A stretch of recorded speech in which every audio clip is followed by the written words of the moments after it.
आज हम सीखेंगे ओजोन परत के अपक्षय के बारे में। आपने समाचार पत्रों या टीवी पर ओजोन परत के अपक्षय यानी ओजोन लेयर डिप्लीशन के बारे में अवश्य पढ़ा या देखा होगा। चलिए आज इस विषय पर चर्चा करें। ओजोन का एक अणु यानी मॉलिक्यूल ऑक्सीजन के 3 परमाणुओं यानी एटम से बनता है। हालांकि ओजोन एक घातक विष है, लेकिन पृथ्वी पर जीवन की रक्षा करने में इसकी महत्वपूर्ण भूमिका है। सूर्य से पृथ्वी की ओर प्रकाश के साथ हानिकारक पराबैंगनी विकिरण यानी अल्ट्रावायलेट यूवी रेज भी आते हैं। पृथ्वी के वायुमंडल के ऊपरी स्तर में स्थित ओजोन परत घातक पराबैंगनी विकिरण से हमारी रक्षा करती है। यह हमारे लिए एक कंबल यानी ब्लैंकेट की तरह है। इस कारण ओजोन परत हमारे लिए बहुत महत्वपूर्ण है। चलिए ओजोन परत के निर्माण को समझें। ओजोन की परत निर्माण होने की प्रक्रिया अत्यधिक धीमी है। ऊपरी वायुमंडल में उच्च ऊर्जा वाले पराबैंगनी विकिरण ऑक्सीजन अणु का विघटन करके स्वतंत्र ऑक्सीजन परमाणु उत्पन्न करते हैं। ऑक्सीजन के ये परमाणु ऑक्सीजन अणु के साथ संयुक्त होकर ओजोन का अणु उत्पन्न करते हैं। ऐसे कई सारे अणु मिलकर ओजोन परत का निर्माण करते हैं। अन्य जीवों की तरह हम भी पर्यावरण का एक भाग है। हमारी गतिविधियां पर्यावरण में परिवर्तन का कारण बनती है। हमारा जीवन सुखद बनाने के लिए हमने refrigerator, air conditioner, spray aerosols जैसी वस्तुओं का निर्माण किया। इन वस्तुओं में प्रायः क्लोरोफ्लोरोकार्बन यौगिक यानी CFCs जैसे मानव संश्लेषित रसायनों यानी सिंथेटिक केमिकल्स का प्रयोग किया जाता है, जो कि क्लोरीन के यौगिक है। उद्योगों की स्थापना के साथ वायु प्रदूषण भी बढ़ा। उद्योगों से निकलने वाले गैस में अक्सर क्लोरीन युक्त रासायनिक यौगिक यानी कंपाउंड्स होते हैं। ऊपरी वायुमंडल में पराबैंगनी विकर्ण इन गैसों का विघटन करते हैं, जिससे क्लोरीन के अणु उत्पन्न होते हैं। ये परमाणु ओजोन के अणुओं का विघटन ऑक्सीजन में करते हैं। क्लोरीन का एक परमाणु ओजोन के लगभग 1 लाख अणुओं का विघटन करने में सक्षम है। ओजोन अणु बनने की तुलना में विघटित होने का दर कई गुना अधिक है। इसलिए ओजोन परत धीरे धीरे पतली होती जा रही है। विभिन्न कारकों से ऊपरी वायुमंडल में पृथ्वी की ओजोन परत का धीरे धीरे पतला होना ओजोन परत का अपक्षय कहलाता है।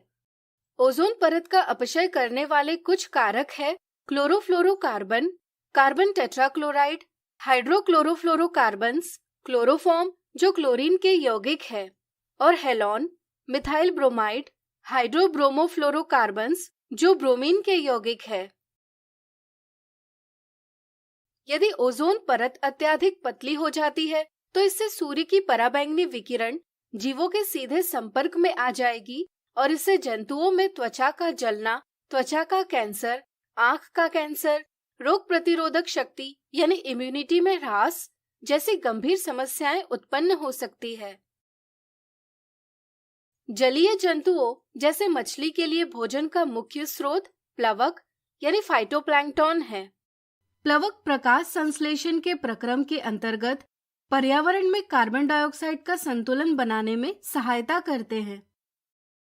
पराबैंगनी विकिरण जलीय पादपों जैसे प्लवक के लिए हानिकारक है। यदि प्लवक नहीं होंगे तो मछलियां नहीं होंगी और कई जीवों को भोजन प्राप्त नहीं होगा, जिनमें मनुष्य भी सम्मिलित है।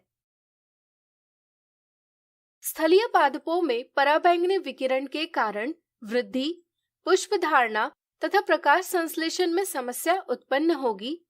इससे संपूर्ण पर्यावरण को हानि होगी।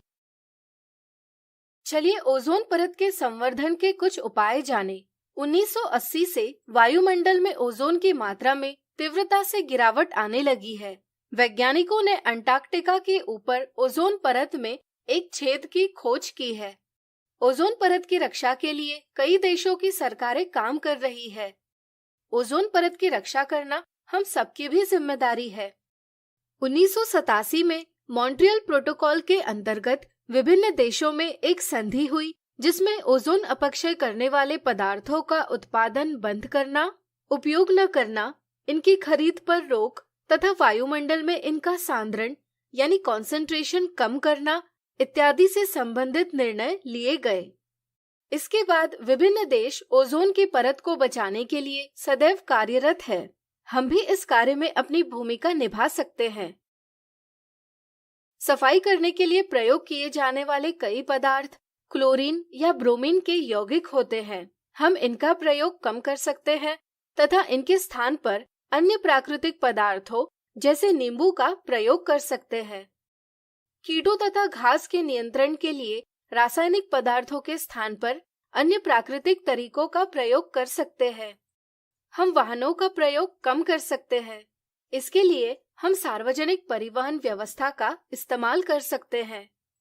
हम खेती में रासायनिक उर्वरकों के स्थान पर जैविक उर्वरकों का प्रयोग कर सकते हैं। पेड़ लगाने से ऑक्सीजन की उत्पत्ति अधिक होगी, जिससे ओजोन निर्माण में सहायता होगी। आप अपने दोस्तों के साथ ओजोन परत के अपक्षय पर अवश्य चर्चा कीजिए और कुछ और तरीके पता कीजिए जिसके अंतर्गत ओजोन परत का संवर्धन किया जा सके। तो आज हमने सीखा ओजोन परत का अपक्षय।